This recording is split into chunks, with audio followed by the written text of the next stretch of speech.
under under clause 24 of section 2 only gives a list out various types of receipts that are deemed to be income. It is an inclusive definition which has various subclauses from clause 1 to 18. And as you just don't think that there is 18 clauses under section 224, like any other central enactment, this has subclause 4A, 4B, 5A, 5B, etc. Now, insofar as our topic of trust is concerned, the relevant sections under section 224 is that income has been defined to include voluntary contributions received by a trust or institution created wholly or partly for charitable or religious purposes, or trust or institution of fund referred to in subclauses 3AD, 3AC, 4, 5, 6, and 6A of section 1023C. Now, one thing that we must notice, there's a definite difference between a trust for charitable purpose, a trust for religious purpose. That distinction is always maintained, because that insofar as when we come to receipts, when we come to section 115 TD, this difference will be clear as to why the Income Tax Act has a clause which says trust for charitable purpose, trust for religious purpose, trust for partly charitable or partly religious purpose. Now, whenever we think of the word trust, the first thing that pops into our mind is, Vardhini, next slide. Vardhini, next slide. The first thing that pops into our mind is that a trust means charity. Now, what is charity? The Income Tax Act has a definition for the word charitable purpose under subclause 15 of section, or under clause 15 of section 2. Now, again, here, there is no direct definition of the word charity. It is an inclusive definition, and the word charitable purpose has been defined to include relief to the poor, education, yoga, medical relief, preservation of environment, and preservation of monuments or objects of artistic or historic interest, and advancement of any other object of general public utility. Now, there are several provisos to this. There are two provisos to section 2 subclause 15. The provisos that existed from 1/4/2009 to 1/4/2015.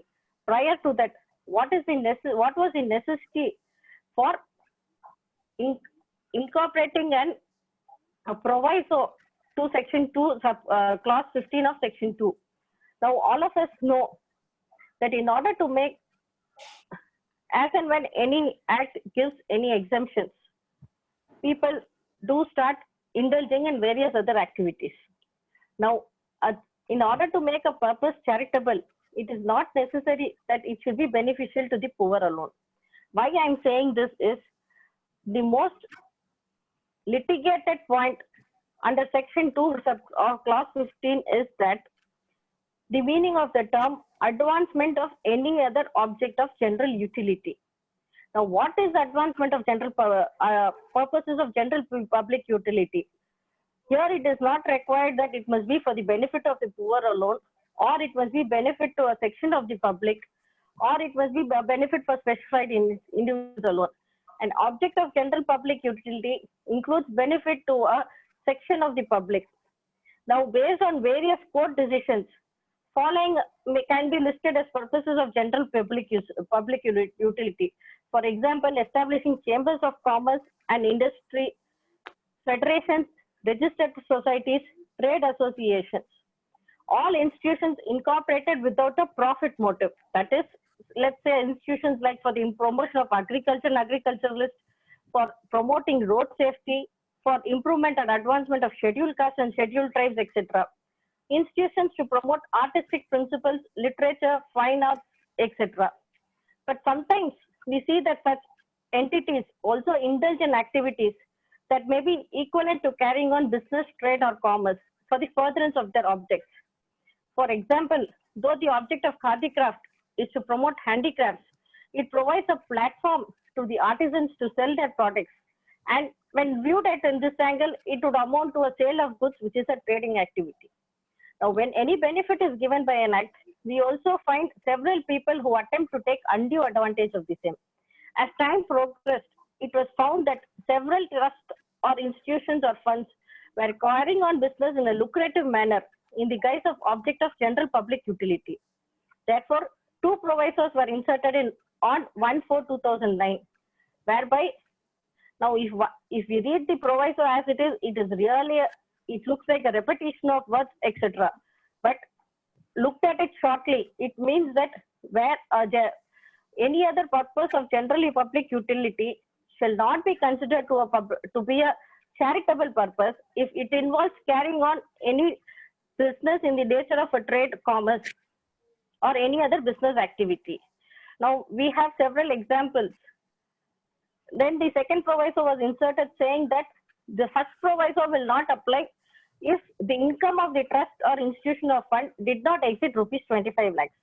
So if the income, so in respect of small trusts, where the income is below 25 lakhs, they don't have to worry whether they're carrying on any activity which is similar to business, trade, or commerce. Now, this was a laudable amendment, but this also led to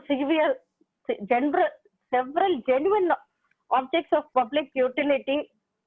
For example, chambers of commerce, even the Institute of Chartered Accountants, because they were conducting coaching classes, received notices from the department and also faced difficulties.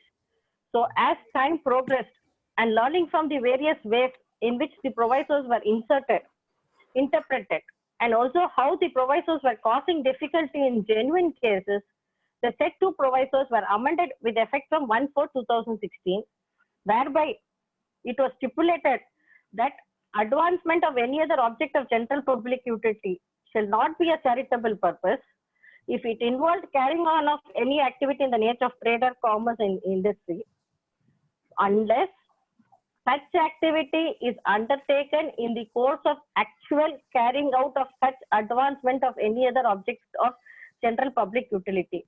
For example, the example of Karthicraft that I took, its object is to promote handicrafts, promote artisans. Now, therefore, the business of selling the handicrafts is necessary to carry on the object of general public utility. And the second proviso stipulated that the first, if the trust or institution or fund,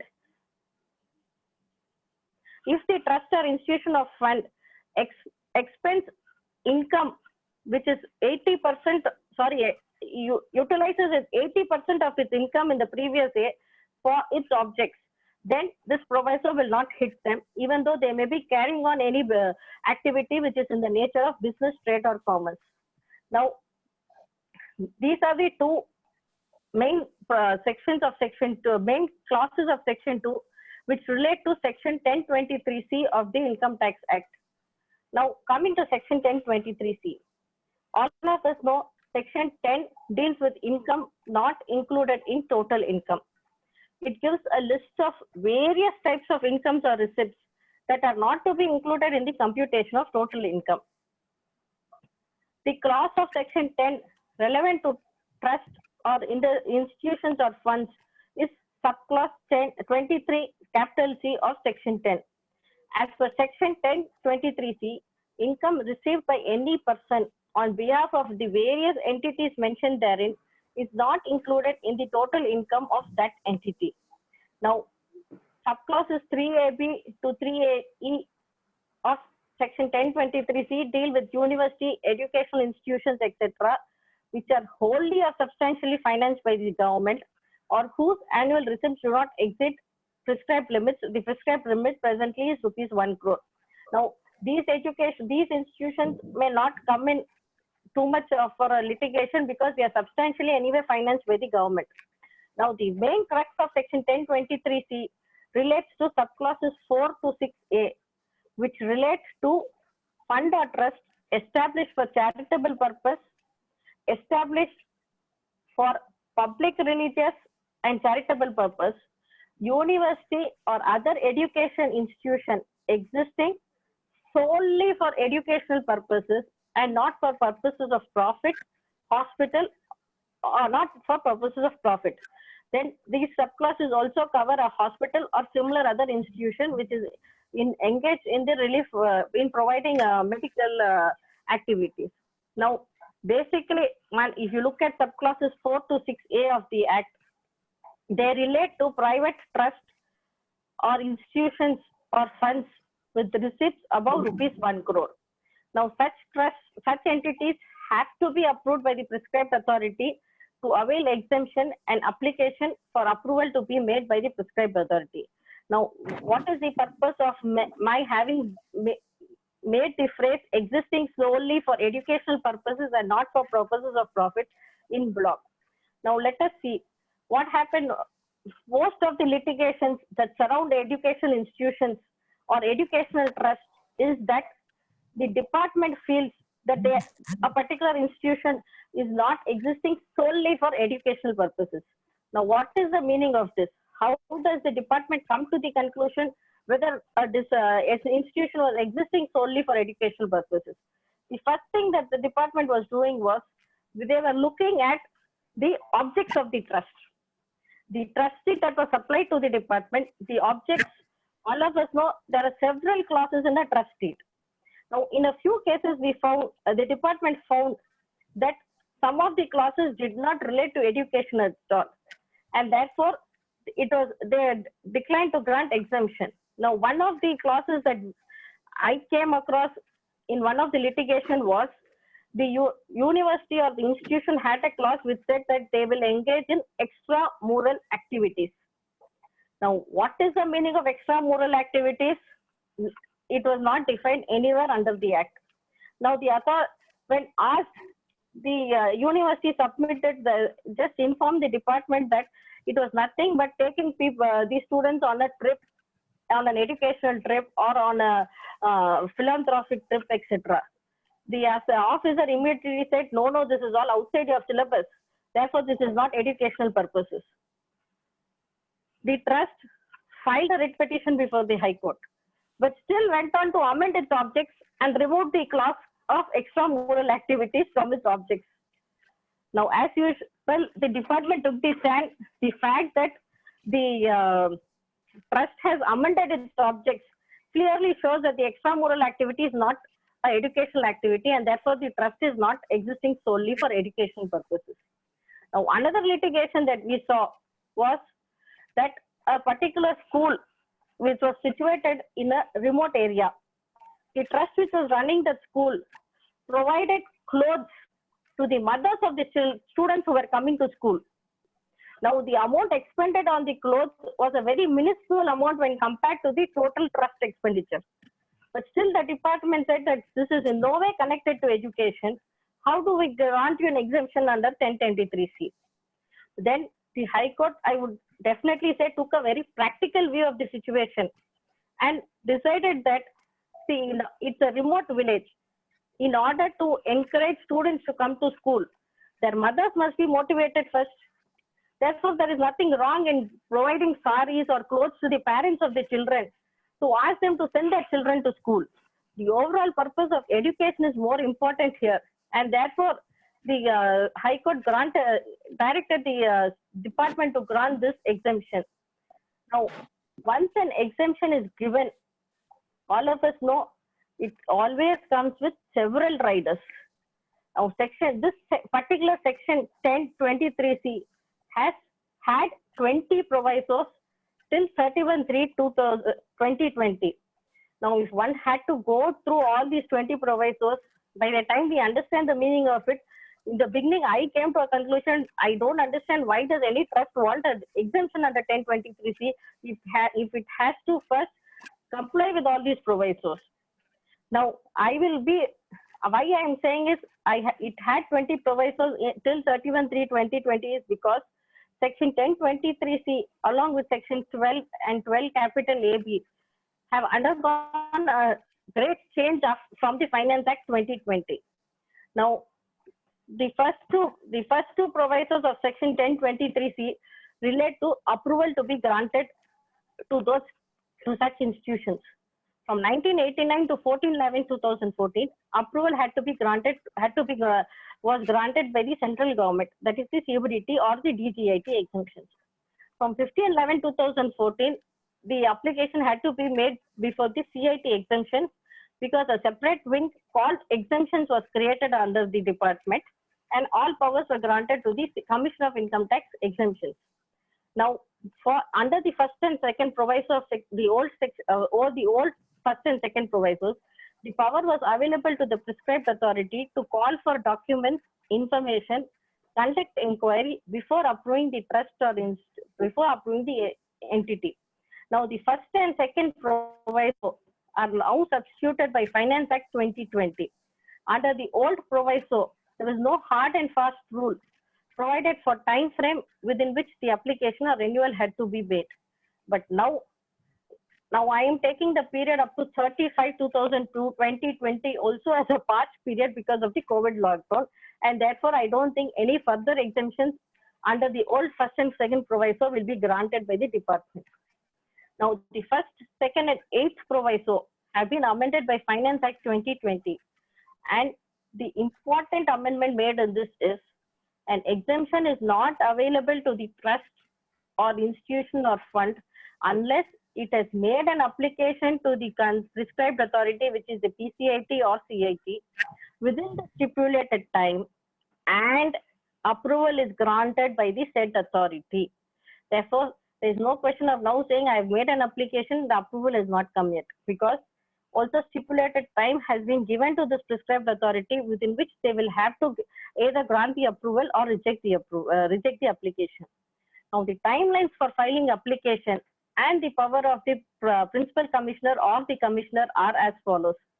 Now, in case of a trust or institution or fund which was approved under the old second proviso, that is the proviso that existed till 31/3/2020, an application has to now be made on or before 30th of, sorry, it is not 30th June, it has to be 30th August.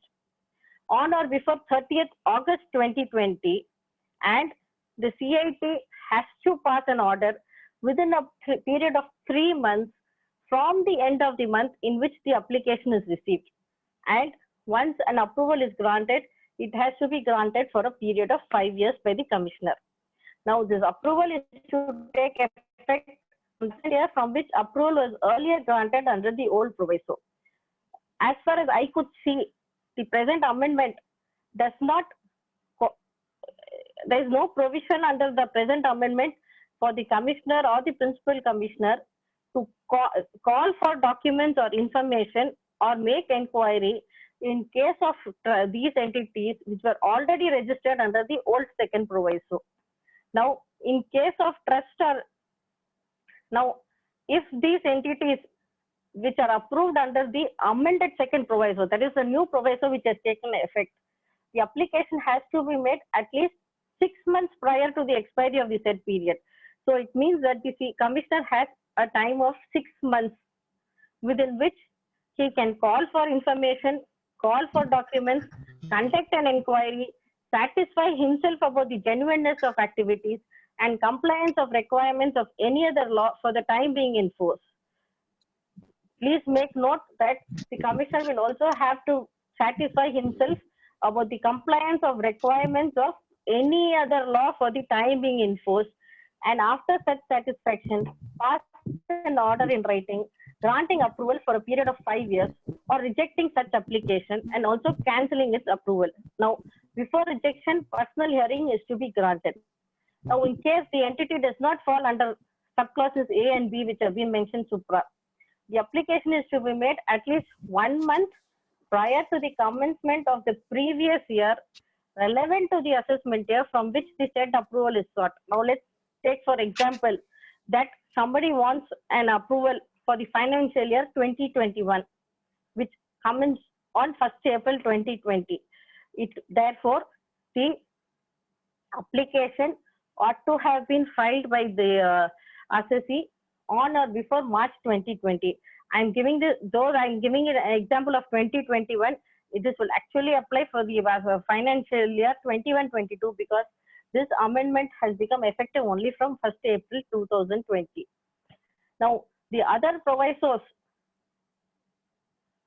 here there's a special, under the amended proviso, there is a special, a special amendment or a special act of something called a provisional approval granted by the commissioner. The provisional approval is, and if anybody is, can be given for a period of 3 years. And if anybody has got a provisional approval, he has to apply for a permanent approval, for approval for a period of 5 years within a period of 6 months before the expiry of the provisional approval. Now, the other crucial provisos that I am touching are as follows. Now, the entity is obligated to apply its income wholly and exclusively for its objects. However, the Act permits an entity to accumulate 15% of its income. And if the entity is accumulating something above more than 15% of its income, then such accumulation shall not exceed 5 years. And the accumulated income has to be utilized for a specified purpose, which will also be one of the purpose also should be within the ambit of the clauses of the trustee. Now, the restrictions are also provided. Now, what happens to the 15% of the income that is accumulated? It has to be deposited somewhere. Now, a trustee cannot, at his whims and fancies, deposit it anywhere. The trustee, the entity will have to deposit this income which it is accumulating only in the modes prescribed under Section 11(5) of the Act. Now, exemption is not available to the entity if it is carrying on business unless the business is incidental to the attainment of its objects, and separate books of accounts are maintained in respect of such business. Now, the term income shall not include voluntary contributions made with a specific direction that it will form the corpus of the entity.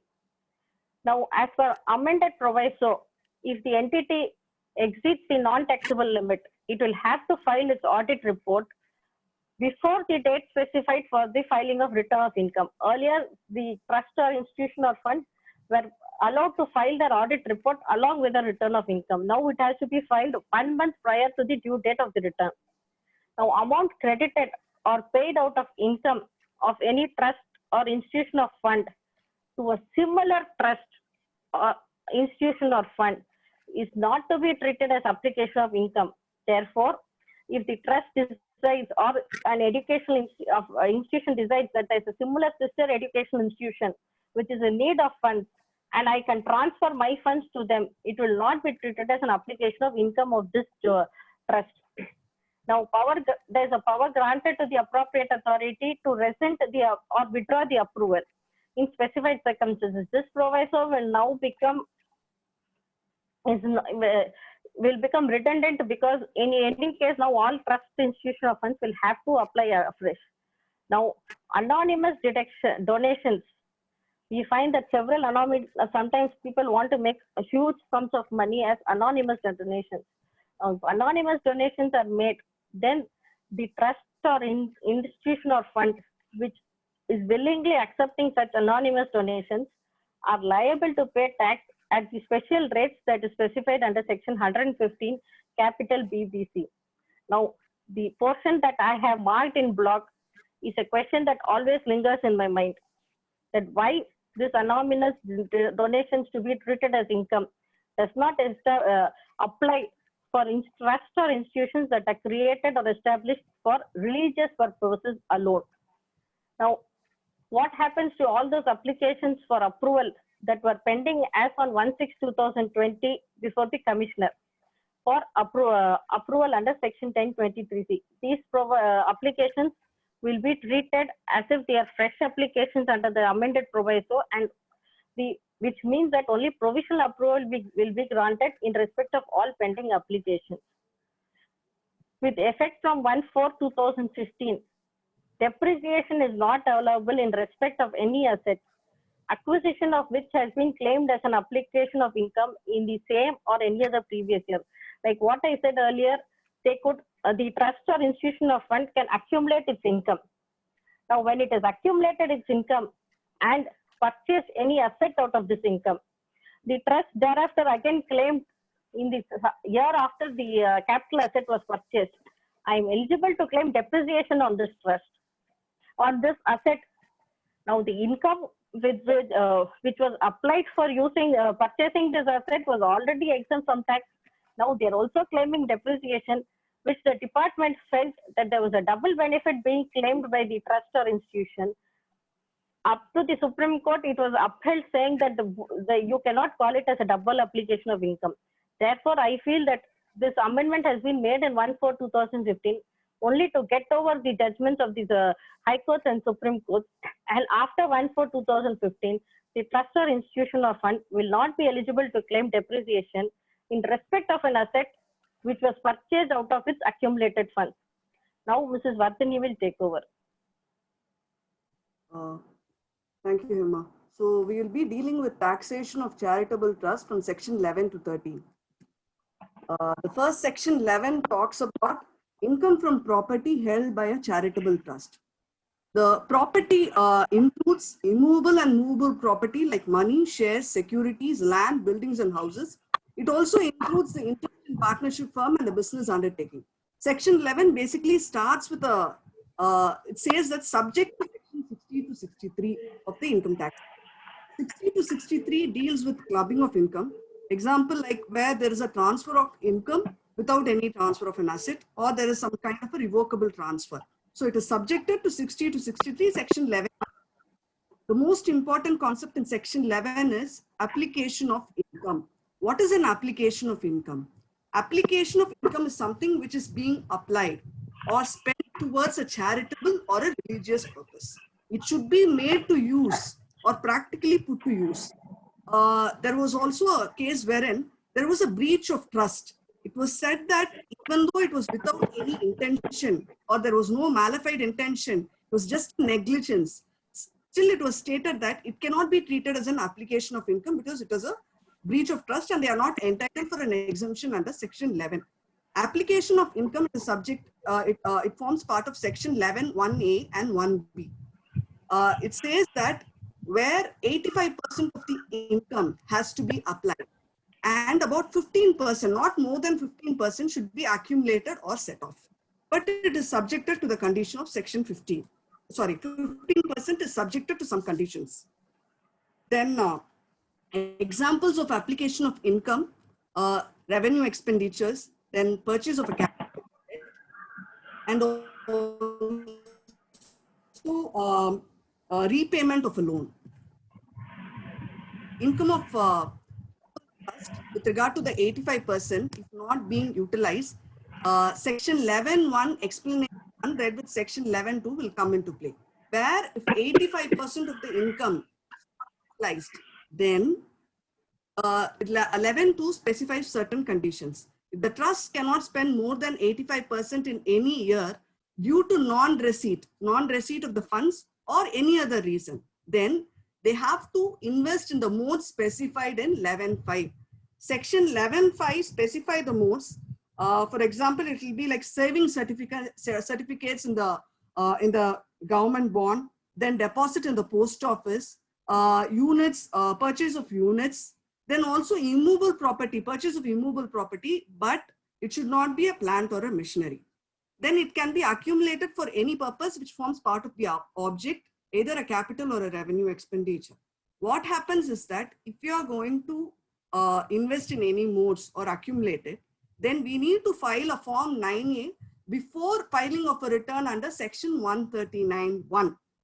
Before the due date of filing return under 139.1. And this accumulation is restricted only for 5 years. And it also, the Supreme Court and the Madras High Court in Matri Seva Trust has made it very clear that in case 85% of the application of income is not utilized, then the expenditure can be carried forward and it can be set off in the subsequent years. Explanation 2 to section 11 talks about corpus fund. That is where a voluntary donation has been received with a specific direction that it should be used for only a particular purpose. Then it forms part of the corpus fund. Example of a corpus fund is building fund. Section 11 also deals with the concept of capital gains, where there is a sale of a particular property which belongs to the trust, either a whole or a part, then the capital gain that is derived from it can be claimed as an exemption under Section 11. Income as defined under Section 224 includes capital gains also. Capital gains are also considered as a part of the income, and they can be applied for a charitable or a religious purpose.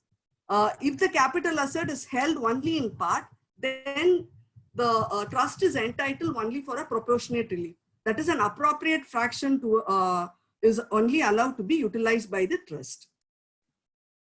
Section 11.4 talks about business income. If a property held under trust includes a business undertaking and a claim is made that the income received from such undertaking is eligible for an exemption, then the AO can determine the income from such undertaking. The formula is taxable income equal to income determined by the assessing officer minus the income disclosed as per the books of account. What it says is that any particular trust will also run a kind of a business. Example is that in one of the case where it is an educational institution, the halls were rented during the weekends for marriage and other activities. It was held in that particular case that it is considered to be incidental to the attainment of the objectives of the trust. So exemption under Section 11, 1, 2, and 3 shall not be applicable in relation to any income unless such income is incidental to the attainment of the objectives of the trust. The business should be incidental to the attainment of the objectives of the trust, and a separate books of accounts has to be maintained. In the case of Tandi Trust, reported in 247 ITR 785, Supreme Court, wherein the Tandi Trust, it was involved in the business of newspaper, but still their object was to relief for the poor and for providing education. It was held that the business is incidental to the attainment of the object and they are eligible for an exemption under Section 11.4. Section 11.6 talks about the depreciation and deduction. Deductions are generally not allowed. The depreciation issue has been clarified, wherein it was said that where at the time of purchase of a capital asset, when we take it as an application of income, then it shall not be liable, it shall not be eligible to claim it as a deduction in the future. So the Section 11.6 inserted with effect from 1/4/2015, depreciation was not allowable in respect of any asset, acquisition of which has been claimed as an application of income the same or any other previous year.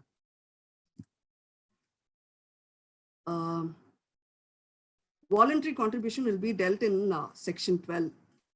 Section 12 talks about the voluntary contribution. Voluntary contribution with the direction to form corpus to be treated as an income from property, and Section 11 will apply. Section 12, Clause 2, value of any medical services or educational services provided to any related person. It means that any kind of a service or kind of, for example, getting admitted in a hospital and the bill is given at a discounted rate. It is a value of service to a person who's related in the sense he's a part of one of the trustee to that particular medical trust. Then then the consideration that is received will be chargeable in the hands of the person. Explanation 1 to Section 11, it talks about voluntary contribution under Section 12 shall form part of the income. That is, 85% should be used as an application of income. That is, it should be applied towards the charitable or a religious purpose. Remaining 15% can be accumulated or set apart.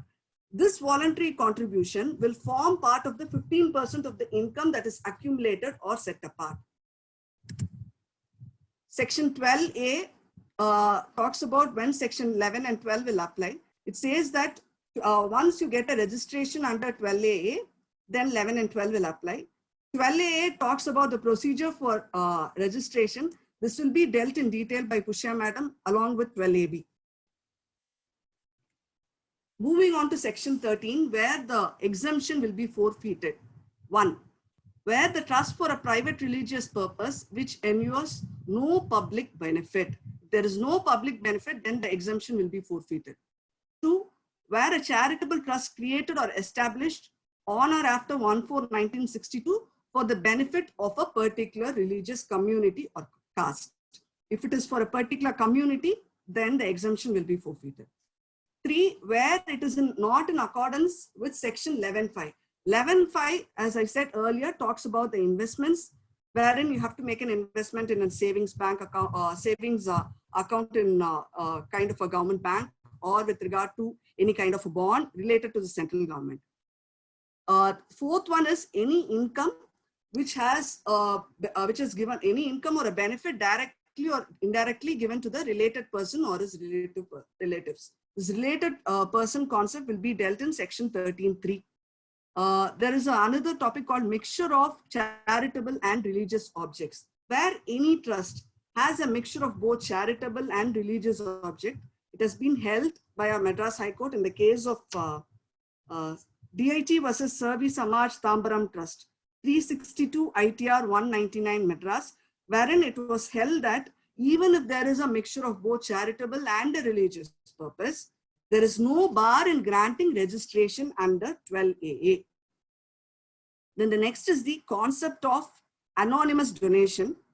Anonymous donation is nothing but a voluntary contribution received, and there is the identity of the donor is not available. Then it comes under the concept of anonymous donation, and it will be taxed at 30% under section 115 BBC. And there has also been an Foreign Contribution Regulation Act 2010, which has been enacted, which gives out a complete detailed restrictions on how foreign contribution has to be dealt in case of an anonymous donation. And in case if there is an exemption under section 11 and 12 is denied, then it will be taxed as an AOP. Whereas if there is a forfeiture of an exemption under section 11 and 12, then it will be taxed at a maximum marginal rate. Related persons, section 13.3, persons are the author of the trust or founder of an institution, any person who has made a substantial contribution to the trust or an institution, if it is more than 50,000 rupees, where such author, founder, or person is a HUF and a member of the family, any trustee of the trust or a manager of the institution, any relative of such author, founder, person, or member, and any concern in which any of the person referred to in has a substantial interest. I had said earlier that in case if there is a forfeiture of section 13, and if there is non-applicability of 11 and 12, it will be taxed at maximum margin rate, MMR. According to the thing is, assessment year 1920, MMR was estimated at 35.88%, that is the tax percent. And for assessment year 2021, it is estimated at 42.744%. So that will be the rate at which it will be taxed. Next would be dealt by Pushya Madam. Pushya Ma'am. Yeah. Can you hear me? Yes, ma'am, we can hear you. Yeah. I think Hema and Vardhini have very comprehensively covered the sections. Before I start on 12AB, I would just like to make some additional points. One is both under 1023C as well as under section 11, it is only where the accumulated amount is given as a donation to another. Income can always be given as a donation. This is because you are allowed to accumulate for 5 years. At the end of it, you pass it on to another trust, and then they accumulate it for another 5 years, and it will just doing the rounds. Yes. So prevent this, that section has been put in. And also, Gandhi Trust, which Vardhini referred to, the Supreme Court has also clarified, not just that the incidental to the objects also means where the amount is spent for the purpose of the trust. Not necessarily the business, it's not necessarily like a khadi craft or something where the object and the business have a relationship. It need not be. As long as that money is not for the purpose of making a profit, but the entire amount is spent, or rather 85% is spent on the purpose of the objects of the trust.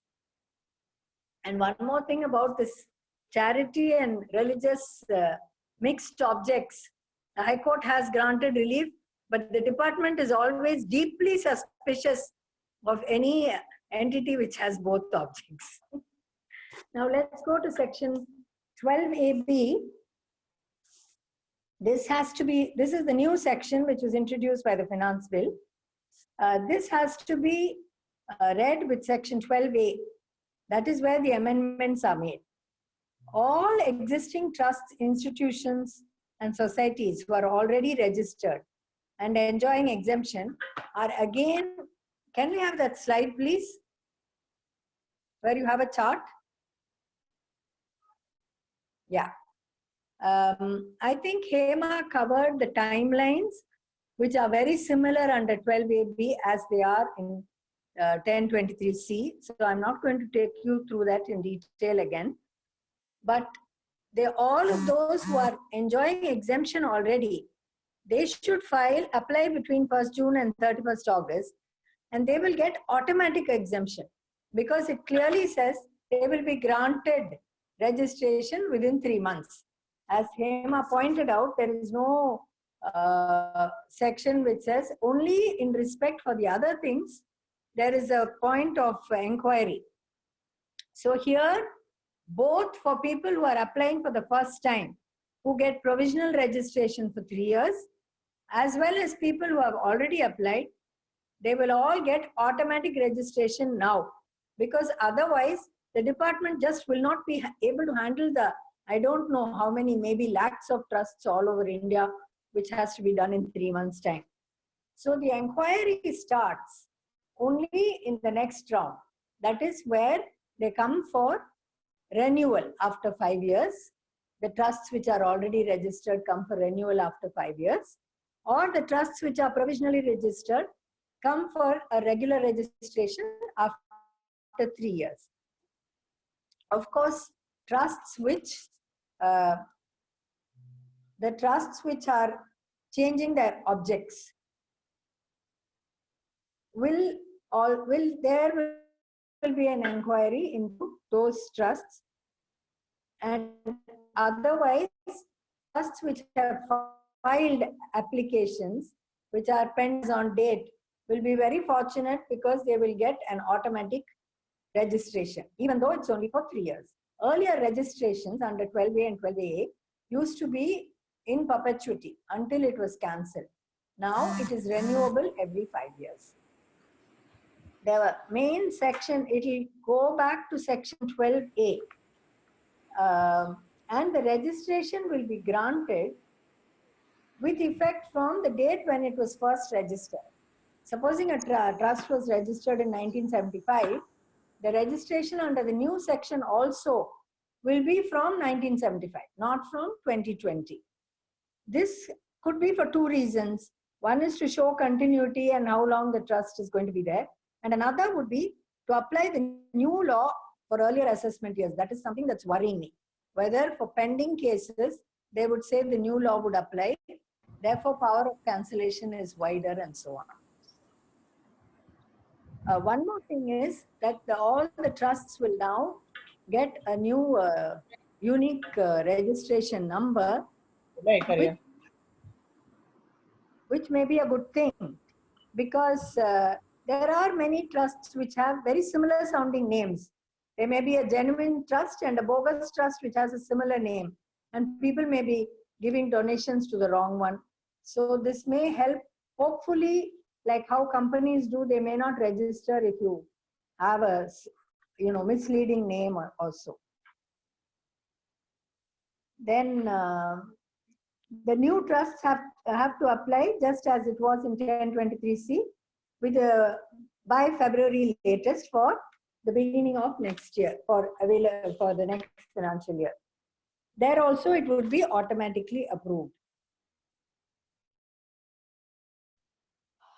If when they come for renewal, only if the commissioner is unhappy or he thinks he may have to reject it, does he have to grant a personal hearing?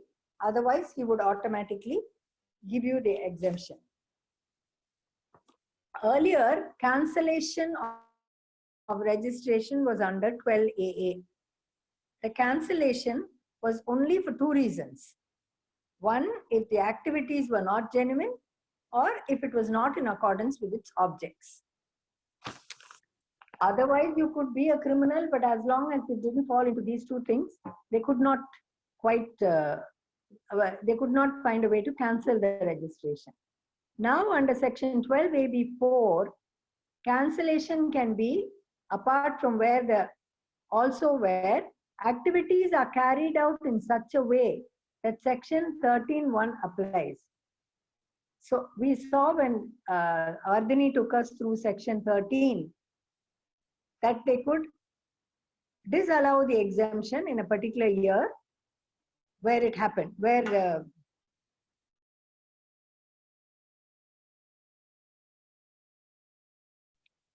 place. Now they can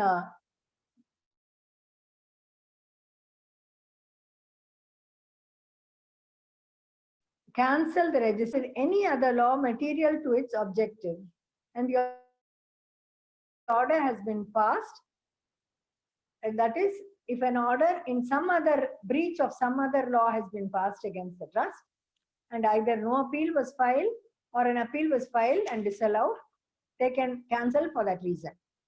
For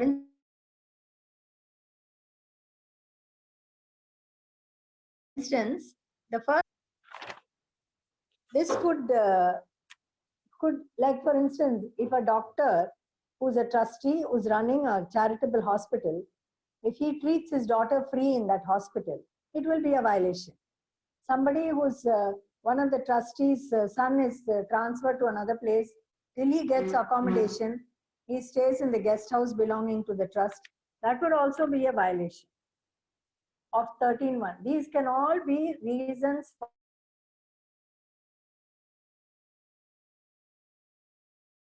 for cancelling now. And anonymous donations. Anonymous donations is another reason where which will also be under 13(1). So if somebody dislikes a trust which is running well, they could very well give a huge amount of donation in an anonymous fashion. Accountant may not notice and it would be found and registration can be cancelled.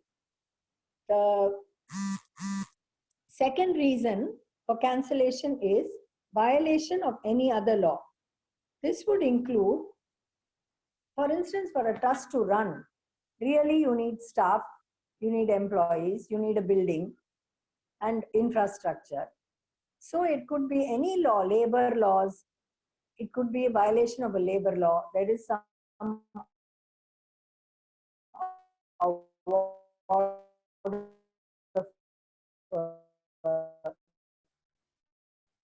labor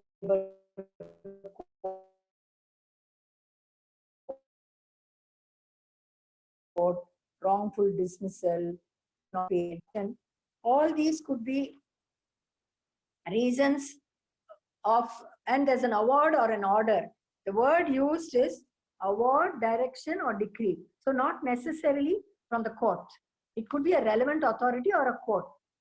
Once that is passed, once it has been passed, an order, decree or direction, and which has either not been disputed or if it has attained finality. Since it doesn't say court, order of other authorities such as CMDA, corporation, education department, all these can also be reasons for cancellation. Not only what we would normally imagine, like if a medical license is cancelled for a hospital, or if a college is found to have taken capitation fee, but it is not just that. It could be anything necessary to attain the objects of the trust. I found that there are a lot of very old trusts, maybe started in the British days, which contain objects which are completely irrelevant for today. In fact, not just irrelevant, which is, I would even say, obnoxious. For instance, I found a trust which is almost 100 years old, for upholding Indian culture and tradition, which had an object which said to protest against draconian laws such as the Sarda Act. I don't know how many of you know, the Sarda Act is the Child Marriage Restraint Act. It was an act to prevent child marriage, and this trust has one of its objects as protesting against that. Similarly, there are old trusts which have loyalty to the king and emperor and so on. All these, this would be a golden opportunity for them to amend those clauses and file afresh. But only one issue will arise, where the activity, the main objects relating to the activity remain and only these are removed. Will it be treated as an amended trust deed and therefore those provisions will apply? Or will it be given an automatic registration since it is an old trust? That is anybody's guess. The other section which has undergone a change is section 80G. Earlier, approval was only by the Commissioner of Income Tax. Now it is also by the Principal Commissioner. For 80G also, similarly, 80G they had a few years ago, they had made it a one-time thing. Now again, everybody has to file afresh, similar to 1023C as well as 12AB. And those which have 80G already, it will be an automatic renewal for 5 years. Only where now if they apply and it is a provisional, even the fresh ones, provisional will be granted automatically. It is only subsequently when renewal is sought that all the inquiry takes place. So in the budget speech, the finance minister said, I quote, "In order to ease the process of claiming deduction, it is proposed to pre-fill the donee's information in the taxpayer's return on the basis of information furnished by the donee. This would result in hassle-free claim of deduction for donation made by the taxpayer." So the explanation 2A was introduced to section 80G, where it says deduction will be given on the basis of information filed by the donee trust to IT authorities subject to verification. Please note the word subject to verification. Now, under subclause 1A8, the donee trusts are to file statements periodically. This is similar to, I think, similar to TDS statements, where you get the credit only, they will match it with whatever has been filed by the deductor. Similar things, but fortunately, because it says subject to verification, I think that it is possible to prove by other means that one has, like there's a physical certificate given by the donor, the donee. It's possible to prove that a donation has been made to a particular entity. Now, since all pending applications will be treated as being under the new section, this would also mean automatic provisional approval. This will bring a great relief to all the parties who have been going up and down waiting for it.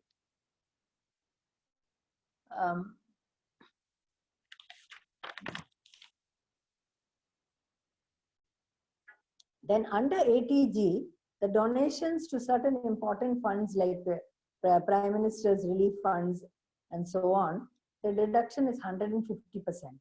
For the others, it is only 50%. Where the special category, where 150% is allowed, there is no restriction, but for the others, the total of donations given should not exceed 10% of your gross income. And if it exceeds 10%, the deduction will be limited only to 10%. The other section, although the amendment was made in 2016, this is also an important section, 115 TD, a new chapter 12 EB, where a trust is converted into a non-charitable organization, or if it gets merged with an entity which does not have a registration for exemption or does not have similar objects, or it does not transfer its assets to any other trust or entity which is registered on dissolution, the trust or institution shall pay, in addition to the income tax payable, tax on accreted income at a maximum marginal rate. Accreted income is the assets over the liabilities, the assets in excess of liabilities as on that date. They have given a formula for calculating that. So if, this would be less any assets acquired from agricultural income. Those will not be taken into account. Any asset which was acquired before the trust, it got a registration, those also would not be taken into account. That means the value of the assets acquired while enjoying exemption, on that they would have to pay tax at the maximum marginal rate. Imagine if a trust has started an educational institution in some remote area and built a huge infrastructure, bought land infrastructure, and then for some reason found that it could not run the college, and some industry was willing to take it over or something, and to save stamp duty they decided to merge it or do something else. They would be hit by this section, and they would not only lose their exemption and therefore pay tax on any income they have, but also pay tax on the value of the assets less the liabilities at 42%.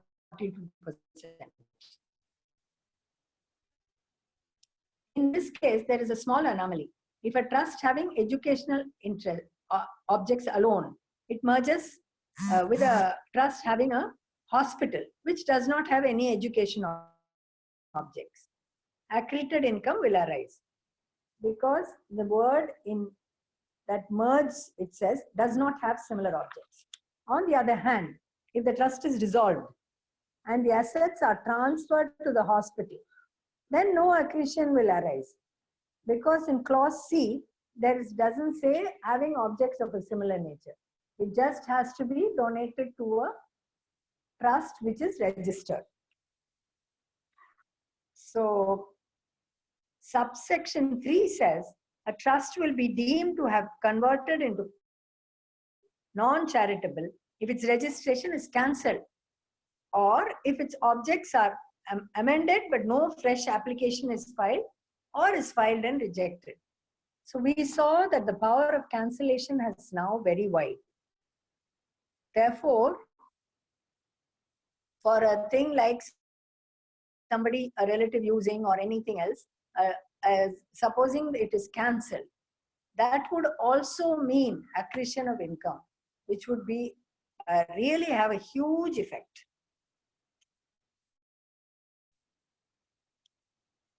Also, if there is the cancellation can be done if some other law is not followed and there is a decree against you in some other law. Let us take a case where a check was issued by a trust which bounced, and there was an order against him under Negotiable Instruments Act. Even those would be a room for cancellation, and if it is cancelled for that reason alone, not because the trust was not running properly, that would still mean accreted income would arise. So I think that, see, as long as it does not attain finality, they cannot take action. So maybe it would be a good idea to keep filing appeals and keeping the matter alive, however weak the cases. These are the provisions. I think we have covered all the provisions. So Vardhini has some. Actually, we wanted to make it as a panel kind of a discussion, but we wanted to give an overview. So I'll be raising few queries. First question for Pushya Madam. What is the reason behind, generally both a charitable trust like an educational institution and a hospital will be having both 1023C and also both the dual registration. But this particular concept has been taken away by the recent amendment Finance Act 2020. What is the reason and why has there been a change? See, earlier, Section 12A registration was in perpetuity. But 1023C, you had to keep going and getting it periodically. So now both have the same period, the same 5 years, and the same 3 years, all, and a lot of it has become common. So there may not be any reason to have both. In fact, not only the SSC, but the department also used to say to please take registration on the board. And 1023C earlier, you had to get it from the board, which would take a long time. So in the meanwhile, they would go and get a 12-year registration, which was easier to get. Whichever was useful at that given point of time. Hema, do you want to add some other point onto this? No, you go to the next question. Next question is for Hema. What kind of an impact will this particular new amendment will have on the educational institution? I want on a broader perspective, not subjected to Income Tax Act alone. See, if you are not looking at it from the income tax angle, then as far as my clients who are on the education side, the education schools, the first reaction that I got from them is, Madam, not one more authority. Because as it is, when you have to get, these schools are as it is, all they are guided by so many enactments. If you're a CBSE affiliated school, it's the CBSE bylaws. Then you have the Tamil Nadu Private Schools Regulation Act.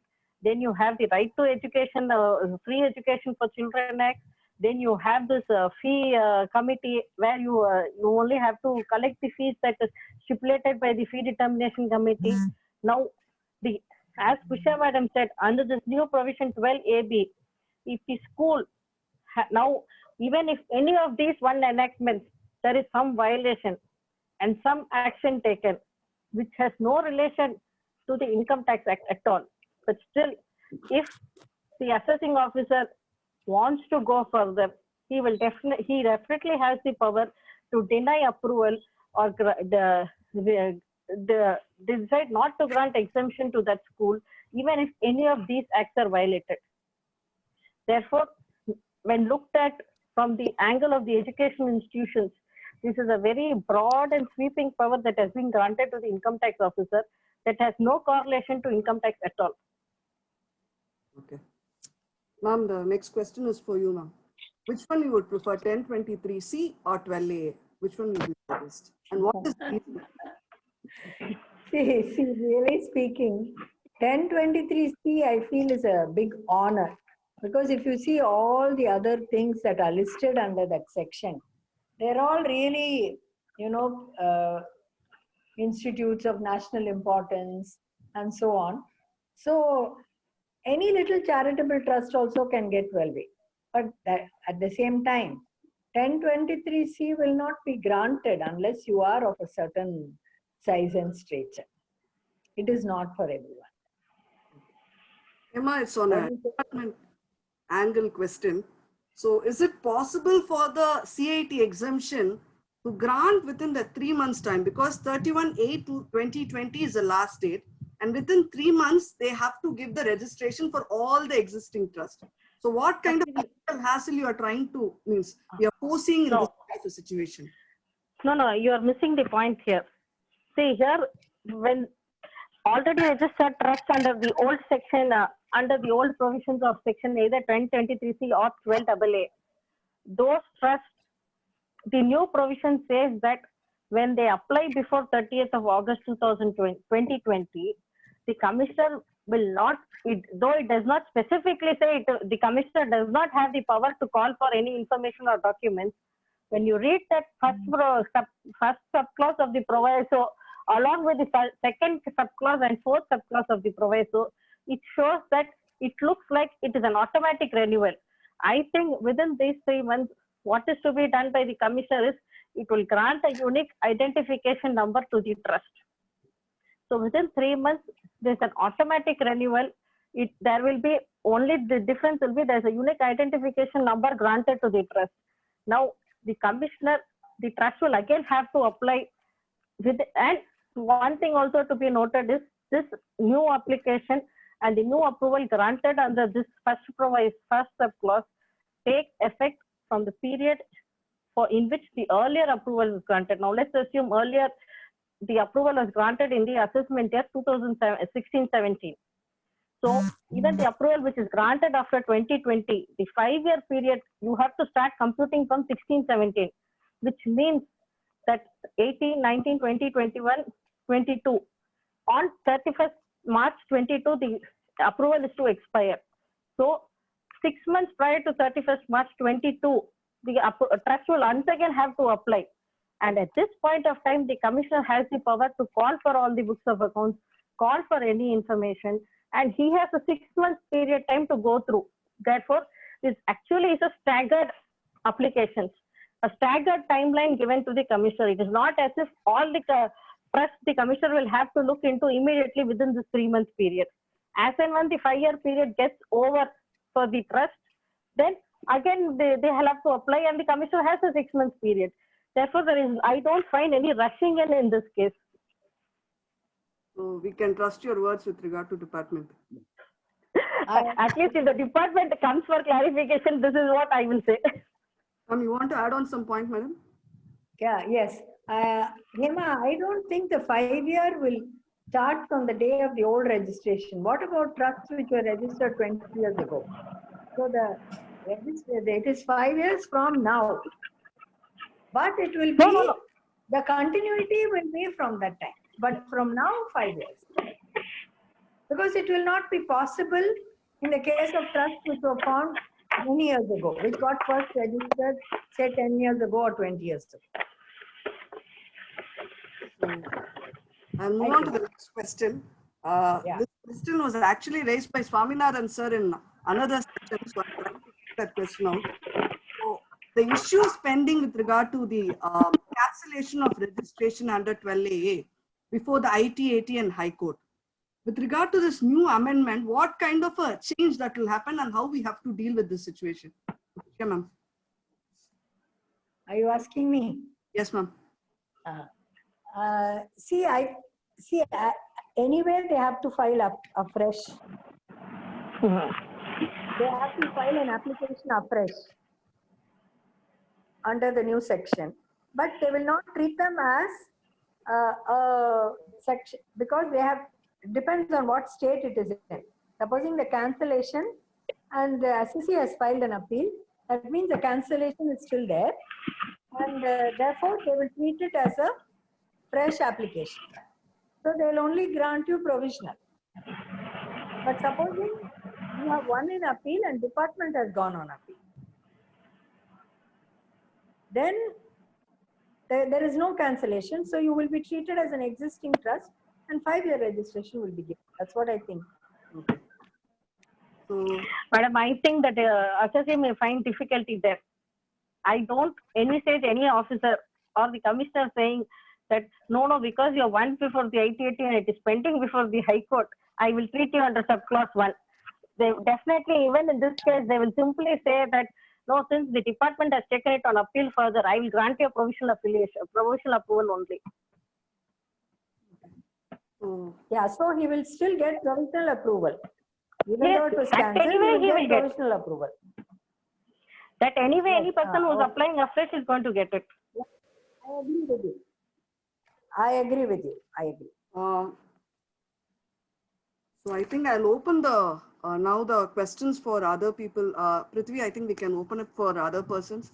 They want to raise Yes, ma'am. But before that, can we stop sharing the screen so that we can One come in the main? Yeah. Is that fine? Yeah. Yes, yes, ma'am. Thank you. So participants, now the floor is open for your questions. We thank the panel once again for taking us through the entire exemptions under the for charitable trust. Prithvi, I must actually I've got thank you. 2 questions. I'm sorry, ma'am. No, I must actually thank you because people insisted that we have to address on any one topic.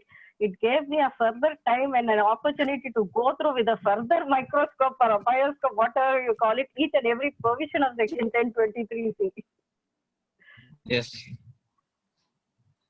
Thank you. Ma'am, there are two questions in the chat box. If you permit, I will ask on behalf of them. They have put, Yeah, please do that. also from Mohan Reddy, from Mr. Mohan Reddy, he is asking a question. A trust formed in the month of March 2020 applied for registration under Section 12A on April 2020 through online. Can it fall under amended provision under Section 12AB 1C, read with Section 12A 1 AC 6? If so, can the trust get exemption for financial year 2020-21, 21-22? I can, it is there in the chat box also, ma'am, the question. If you want to, I don't know how to see that. I'm sorry. I will again post it in the Yeah. chat. You got the question, ma'am?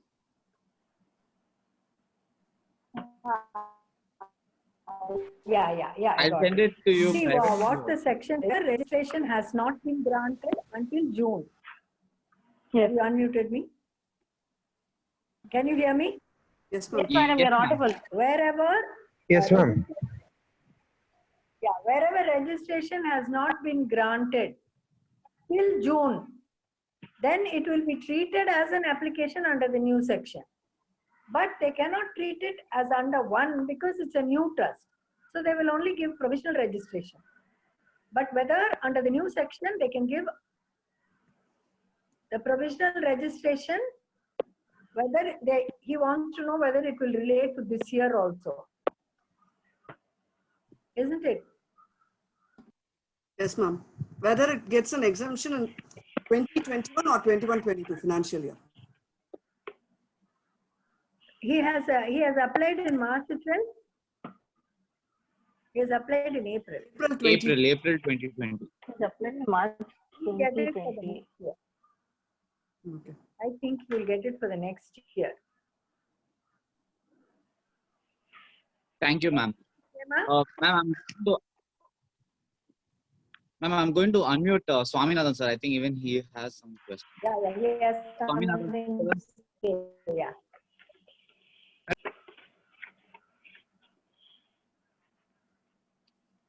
Just a minute, ma'am. Can't hear you. Just a minute, ma'am. Swaminathan sir, we can hear you now. Yeah. Yeah. What Swaminathan is, sir, yeah, what is, Swaminathan sir, yes. before you start, one writer department only has to ask the associate council. Therefore, the question is not for me. I'm asking only Kuchya, madam.